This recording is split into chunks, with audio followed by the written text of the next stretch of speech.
Ayikho into ebaluleke njengamaphupho omuntu. Ayikho into ekhuluma iqiniso njengamaphupho akho waphupha mawulele ebusuku. Siyayisithi uyathonga, uyaphupha, into zakho uyayiboniswa noma uyaboniswa mawulele. Ungafika mhlawumbe kumelaphi efike ekutshela ukuthi kunjani.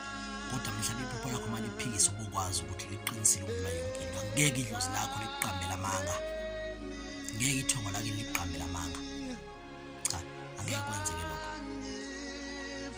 Kodwa futhi kukhona isimo kumele uhambe uyogeza mhlawumbe idlozi nomdliwa.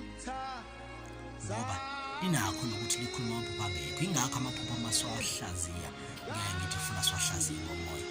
Ngoba imfihlakalo ajulile indlela idlozi lakho elikwazi ukukhuluma ngayo nawe.